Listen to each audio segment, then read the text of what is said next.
నవరాత్రుల్లో 10వ రోజును విజయదశమి అంటారు. దీనినే అందరూ దసరా అని పిలుస్తూ ఉంటారు. అయితే ఈ దసరాలోపుగా ఎవరైతే ఇంట్లోకి ఈ ఒక్క చెట్టును అంటే ఈ ఒక్క కొమ్మను తీసుకొని వచ్చి పెట్టుకుంటారో వాళ్ళకు ఉన్న ఆర్థిక సమస్యలన్నీ కూడా తీరిపోయి అష్టైశ్వర్యాలు సిద్ధిస్తాయి. మరి అమ్మవారికి ఎంతో ఇష్టమైన ఆ చెట్టు ఏమిటి, ఆ చెట్టు కొమ్మ ఏమిటో ఇప్పుడు మనం ఈ వీడియోలో తెలుసుకుందాము.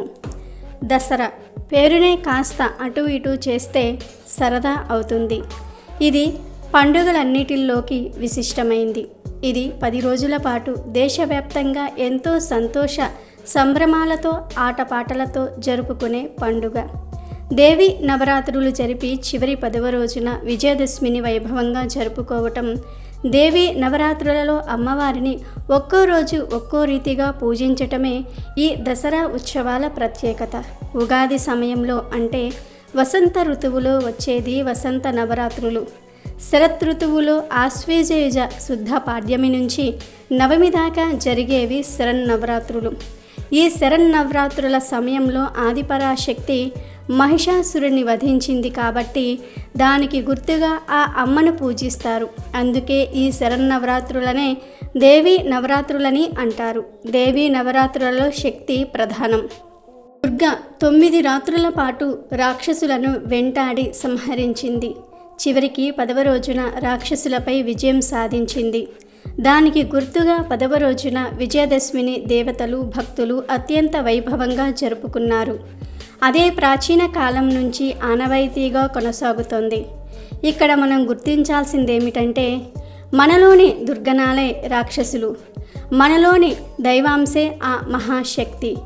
ఆ శక్తిని గుర్తించి ఆరాధించి తద్వారా మనలో ఉండే దుర్గుణాలను తొలగించమని వేడుకోవటమే దుర్గా నవరాత్రుల పూజలోని అంతరార్థం.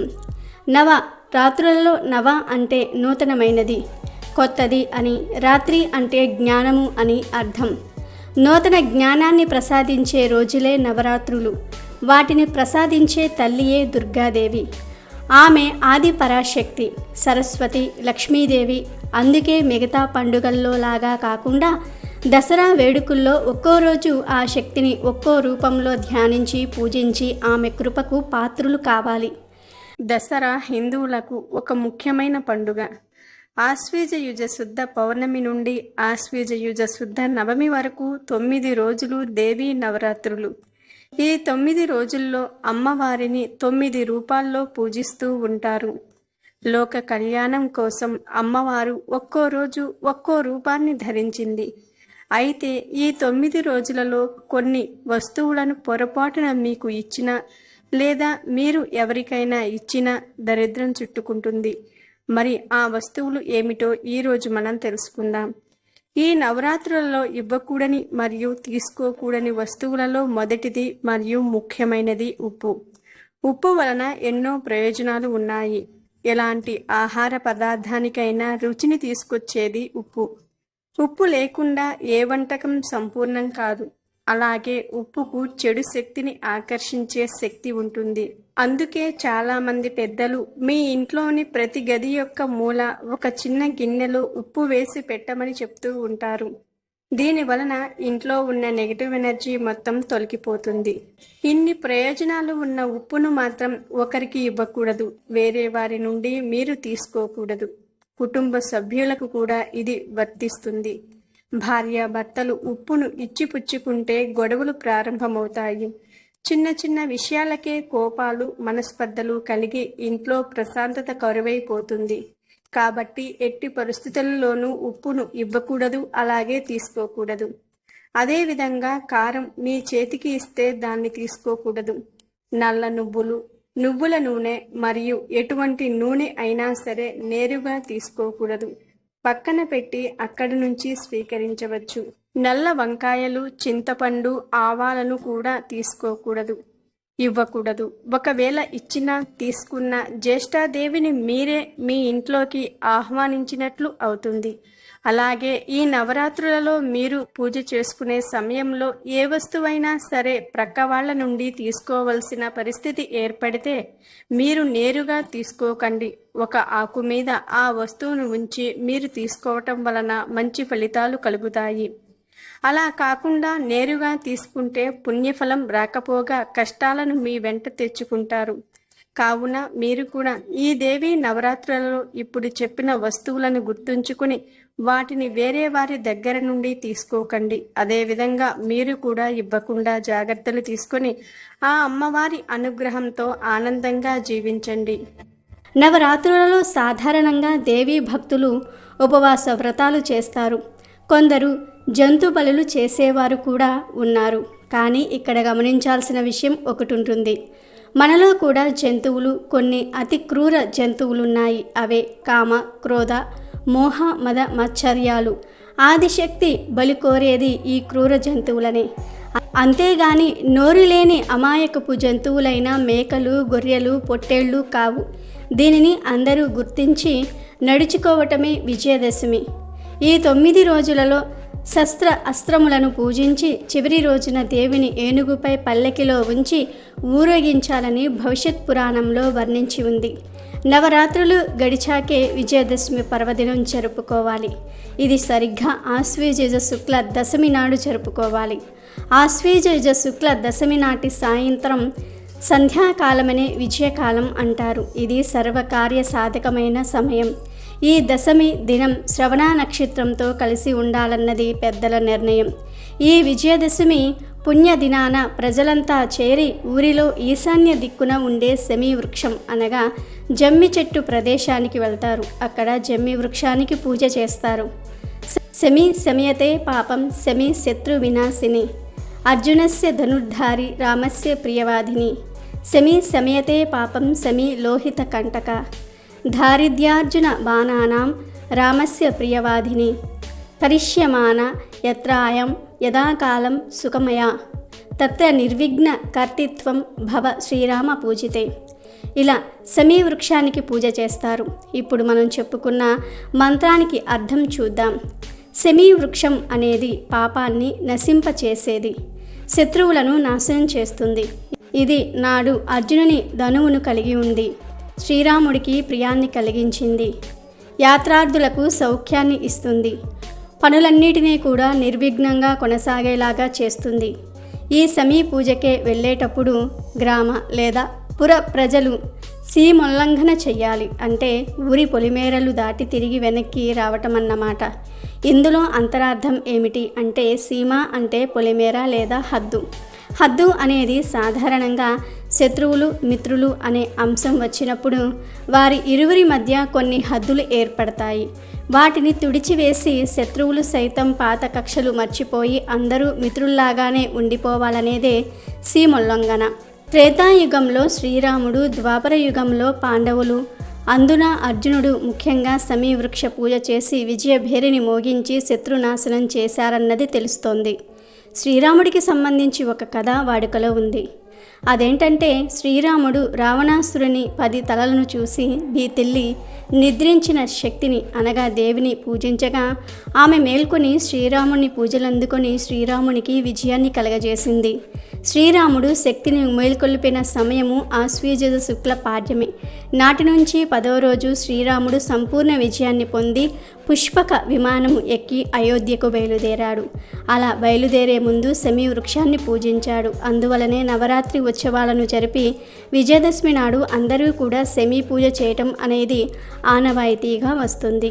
ఇక మహాభారత పరంగా కథ ఏమిటంటే పాండవులు అజ్ఞాతవాసం చేయాలని సంకల్పించుకున్నప్పుడు తమ ఆయుధాలను జాగ్రత్తగా దాచి ఉంచటమెలా అనే ఆలోచన వచ్చినప్పుడు శ్రీకృష్ణుని సలహా మీద మారువేషాలు ధరించి ఈ జమ్మి చెట్టు మీద దాచిపెట్టి విరాటరాజు కొలువు చేరారు. అజ్ఞాతవాసం ముగిసే సమయాన ఉత్తర గోగ్రహణ కాలము సంభవించింది. ఉత్తరుని సహాయముతో అర్జునుడు శమీ వృక్షాన్ని దరిచేరి పూజించి తాము దాచి ఉంచిన ధనుస్సును బాణాలను తీసుకుని శత్రువులపై రణభేరి మోగించి విజయుడైనాడు. ఈ కారణంగా కూడా శమీవృక్ష పూజ అనేది అత్యంత ప్రాధాన్యతను సంతరించుకుంటుంది. ఇక ఇంతటి విశిష్టత కలిగిన శమీవృక్షం యొక్క కొమ్మను దసరా లోపు లేదా దసరా రోజు సేకరించి తెచ్చుకొని ఇంటి గుమ్మానికి కట్టుకోండి. ఇలా కట్టడం వలన అమ్మవారి అనుగ్రహం కలుగుతుంది. శత్రుపీడలు, రోగ బాధలు పటాపంచలైపోతాయి. ఇక మీ ఇంటికి తిరిగనేదే ఉండదు. మరి ఈ కొమ్మను ఎలా కట్టాలంటే డైరెక్ట్గా గుమ్మం పైన కట్టకూడదు. ముందుగా ఒక జమ్మి చెట్టు రెమ్మను సేకరించి తెచ్చుకోండి. ఆ రెమ్మను సేకరించే ముందు చెట్టుకు ఒక్కసారి నమస్కారం చేయండి. ఇలా తెచ్చిన కొమ్మను ఒక ఎర్రటి రంగు వస్త్రంలో పెట్టి దానిలోనే కొంచెం అంటే ఒక 2 స్పూన్ల గల్లులుప్పు వేసి మూట కట్టండి. ఆ తర్వాత ఈ మూటను మీ ఇంటి మెయిన్ డోర్ బయట ఈ మూటను కట్టివేయండి. ఎవ్వరూ చూడకుండా రహస్యంగా కట్టండి. ఇలా దసరాలోపు లేదా దసరా రోజు ఎప్పుడైనా సరే ఈ పరిహారం చేసుకోవచ్చు. ఇలా జమ్మి కొమ్మను మెయిన్ డోర్ దగ్గర కట్టడం వలన ముఖ్యంగా శత్రువులు పోతారు, పేరు ప్రఖ్యాతలు పెరుగుతాయి, గ్రహదోషాలు కూడా పోతాయి, ధనలాభం కలుగుతుంది, మీ ఇంటికి మంచి జరుగుతుంది. కనుక తప్పకుండా ప్రతి ఒక్కరూ కూడా దసరాలోపు లేదా దసరా రోజు జమ్మి చెట్టును లేదా జమ్మి కొమ్మను తెచ్చుకొని ఇప్పుడు మనం చెప్పుకున్న విధంగా చేసి సకల శుభాలను పొంది సంతోషంగా జీవించండి. సకల ఐశ్వర్యాలను కూడా పొందండి. ఏ కారణం చేతైనా సరే 9 రోజులు నవరాత్రి పూజ చేయలేని వారు కనీసం సప్తమి, అష్టమి, నవమి ఈ 3 రోజుల్లో పూజ చేసినా చాలు, అమ్మవారి అనుగ్రహం కలుగుతుందని శాస్త్రం చెప్తోంది. ఈ 3 రోజులు కూడా చేయలేని వారు కనీసం నవమి రోజు పూజ చేసినా మంచి ఫలితం వస్తుందని శాస్త్రాలలో చెప్పారు. ఇక పూజలు చేసుకునేవారు ఖచ్చితంగా ఈ రంగు చీర పెట్టాలి, ఈ నైవేద్యం పెట్టాలి అని శాస్త్రాలలో చెప్పలేదు అనే విషయాన్ని గుర్తుంచుకోవాలి. ఈ రంగు చీర పెడితేనే అనుగ్రహిస్తారు అమ్మవారు అని, ఈ నైవేద్యం పెడితేనే అమ్మ అనుగ్రహిస్తారు అని అమ్మవారు చెప్పలేదు. ఈ రోజుల్లో అందరూ కూడా రకరకాల నైవేద్యాలను, చీరలను పెట్టి పూజిస్తూ ఉంటారు. అది కేవలం ఆనవాయితీగా చేస్తున్నారు, కానీ అలా పూజ చేయాలని శాస్త్రంలో చెప్పలేదు. నిజానికి దేవీ నవరాత్రులలో భక్తితో, ప్రేమతో చిన్న బెల్లం ముక్కను సమర్పిస్తే చాలు, అదే ఎన్నో బూరెలు, గారెలు వండి పెట్టిన ఫలితాలను ఇస్తుంది. ఎందుకంటే ఇక్కడ భక్తి అనేది ప్రధానం. మీరు భక్తి లేకుండా ఎన్ని నైవేద్యాలు పెట్టినా అవన్నీ కూడా వ్యర్థమే. కనుక నవరాత్రులను భక్తితో జరుపుకోవాలి, భక్తితో పూజ చేసుకోవాలి. ఒకవేళ ఎవరికైనా సరే నవరాత్రులు పూజ చేసే వీలు లేకపోతే ఒక మంత్రం జపిస్తే కనుక 9 రోజులు పూజ చేస్తే ఎంత ఫలితం వస్తుందో అంత ఫలితం వచ్చేస్తుందని పెద్దలు చెప్తూ ఉన్నారు. కుదిరిన వారు మాత్రం ఖచ్చితంగా పూజ చేసుకోండి. వీలున్న వారు కూడా పూజ చేయలేకపోతే దోషం చుట్టుకుంటుంది. ఇక నిజంగా నవరాత్రి పూజ చేయటం కుదరని వారు నవరాత్రుల్లో ప్రతిరోజు శ్రీమాత్రే నమః, శ్రీమాత్రే నమః, శ్రీమాత్రే నమః అని భక్తిగా అనుకుని అమ్మవారిని మనసులో తలుచుకుంటే చాలు, ప్రతిరోజు పూజ చేసిన ఫలితం వస్తుంది. అసలు ఈ నవరాత్రుల వెనుక ఉన్న పరమార్థం ఏమిటి అంటే అమ్మవారిని తలుచుకోవటం. ఎందుకంటే ఈ సమయంలో యముడు కోరలు తెరుచుకొని ఉంటాడు, రోగాలు వచ్చే ప్రమాదం ఉంటుంది. మనకు ఎప్పుడైనా సరే ప్రమాదం వస్తే మనం ముందు ఎవరిని తలుచుకుంటాము? అమ్మను తలుచుకుంటాం. సేమ్ ఇక్కడ కూడా అంతే. మనకు రోగాలు రాకుండా ఉండడానికి అమ్మను కాపాడమని వేడుకోవడానికి పూజలు చేస్తున్నాము, అమ్మవారిని తలుచుకుంటున్నాము. పూజలు చేయలేని వారు ఇలా ఈ మంత్రాన్ని జపించి కూడా అమ్మవారిని రక్షించమని వేడుకోవచ్చు. శ్రీమాత్రే నమః అనే నామంలో ఉన్న అంతరార్థం ఇదే. కేవలం అమ్మను తలుచుకుంటే సరిపోతుంది. అందరిలో అమ్మను చూడాలి. మీలో కూడా మదర్లీ నేచర్ ఉండాలి. అలా ఉంటే ఎవరితో గొడవలు రావు, అందరి మనసుల్ని అర్థం చేసుకునే శక్తి వస్తుంది. కనుక 9 రోజులు పూజ చేయలేని వారు శ్రీమాత్రే నమః అనే మంత్రాన్ని ప్రతిరోజు వీలైనన్ని సార్లు జపించండి. అమ్మవారిని మనసులోనే భక్తిగా ఆరాధించండి. వీటితో పాటు నవరాత్రుల్లో లలితా సహస్రనామాలను పారాయణ చేయండి లేదా వినండి. చదివినా విన్నా ఆ పనిని భక్తిగా చేయండి, మీకు అంతా మంచి జరుగుతుంది. నవరాత్రులు 9 రోజులు పూజ చేయలేని వారు ఇలా చేసినా కూడా ఫలితం వస్తుంది. పూజ చేయలేని వారు అంటే ఆరోగ్యం బాగోలేక, ఎటూ కదలలేక మంచం మీద ఉన్నవారు, వేరే ఊరు వెళ్ళిన వారు, ఇంట్లోని వారు పూజ చేయడానికి ఒప్పుకోలేదని ఆపేసిన వారు, ఇలాంటి వారు ఈ నామాన్ని భక్తిగా జపించుకుంటే ఖచ్చితంగా ఫలితం వస్తుంది. అలా కాకుండా అన్నీ బాగున్న నవరాత్రుల్లో 3 రోజులు లేదా ఒక్కరోజు కూడా పూజ చేయకుండా ఈ మంత్రం జపించినా ఎలాంటి ఫలితం రాదు. అన్నీ బాగుండి పూజ చేయలేకపోతే అమ్మవారికి కోపం వస్తుంది, ఫలితం కూడా శూన్యం వస్తుంది. కాబట్టి అందరూ కూడా ఈ విషయాన్ని గుర్తించి నవరాత్రులలో పూజ చేసే అవకాశం లేనివారు ఈ మంత్రాన్ని జపించి 9 రోజులు పూజ చేసిన ఫలితాన్ని పొంది ఆనందంగా జీవించండి.